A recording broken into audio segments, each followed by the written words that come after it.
Greetings everyone, I'm Ian McCarthy of Lifting for Life, and this is the 19th installment of the Lifting for Life Q&A series. Today I would like to talk to you about ashwagandha. In particular, I would like to answer a number of specific questions I receive about it on a regular basis on social media. I will first note, for those of you who are unaware, that ashwagandha is an adaptogen. An adaptogen is a substance which positively modulates the body's response to stress. And ashwagandha in particular has been shown in the literature to quite profoundly improve indicators of stress, anxiety, and depression in highly stressed individuals. One study in particular has consistently really struck me. I will link it in the description box below. Go check it out. This is a study which I perceive as having a really solid methodology and showing, frankly, huge improvements. Additionally, I've had great success with ashwagandha. I've supplemented with it for about a year, and over the past 6 months or so, I've been fairly aggressive in recommending it to folks on social media, and I've had innumerable people contact me, and they've had very similar experiences to mine of a decreased visceral response to stressful events, decreased irritability, and interestingly, because I've not seen this in the literature, improved sleep. Given the consistency of that anecdote, I feel comfortable. I would say the available evidence indicates it is likely the case that ashwagandha improves sleep in most subjects. That's sufficiently nuanced, I think.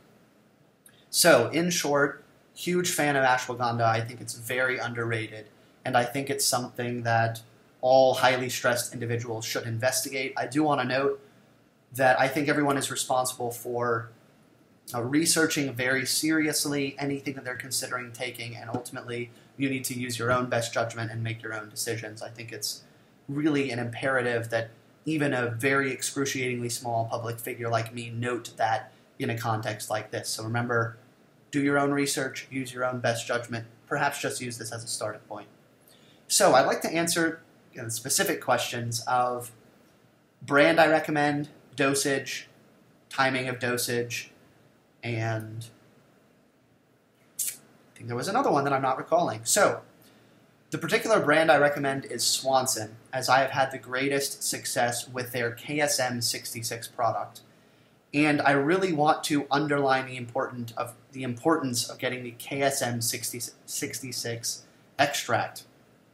If you look at the study I mentioned in the description box below, that was a study done on KSM 66 ashwagandha extract, not simply any ashwagandha supplement kind of pulled off of a shelf. And there's an issue of standardization here. When you get KSM 66, you're guaranteed a certain level of the active compounds in ashwagandha.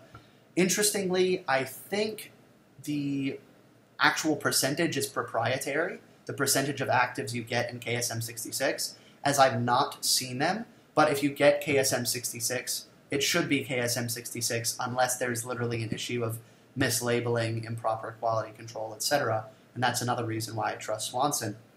And so, if you want to get the full effects of ashwagandha, I highly recommend you not simply go to a brick and mortar store, buy something which says ashwagandha, because again, there's no guarantee that you're getting the level of active ingredients you want. And I've talked to a number of people about this recently. I have been told, although I've not seen this literature, that there are studies with testing dosages of ashwagandha as high as 2 to 5 grams a day, whereas the study below used 600 milligrams a day and generated really impressive results. My thought is those other studies used lower quality extracts, so get the KSM 66, super important if you're going to use ashwagandha. With regard to dosage, that study used 600 milligrams a day. The Swanson caps are 250 milligrams. I think you're safe to start at 500. I don't think that the 100 milligram difference is going to prevent it from being effective. I do know of one study which went as high as 1,000 milligrams per day. So my suggestion would be to start at 500, consistently, 500 milligrams per day, consistently for 1 week. Try not to change anything else. See what, if anything, you notice. If you don't notice anything, you can go higher. If you notice a little bit, but you would like a stronger effect, you can go higher. And if it's quite effective, I wouldn't go higher unless you're simply curious.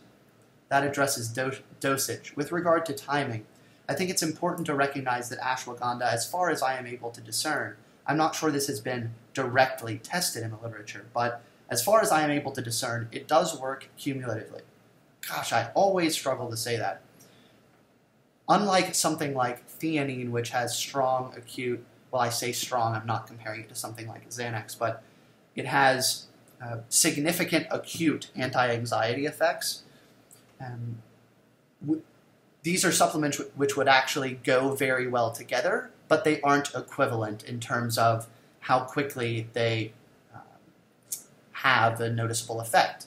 So I'm very skeptical of the timing of ashwagandha within the day mattering, and my suggestion would be just take it when it's convenient and make sure that you take it every day consistently over a period of weeks, because that is the approach that the literature uses. And that's the approach I and others have used and have had great success with. So that should answer the main questions which come up frequently in the interactions I have with folks online.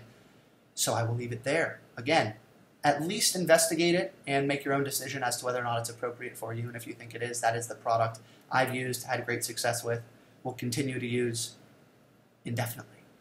Thank you so much for your time. If you enjoyed the video, please like it. Leave a comment below whether on this topic or for a future video. Share this video with anyone who you think might benefit from it. And I want to ask a question of the day. This is interesting. This will be in the vein of the question I asked last night.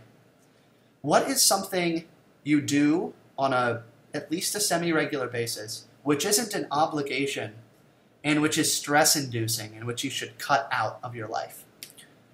Curious as to your answers. Until next time, Ian McCarthy, Lifting for Life, checking out.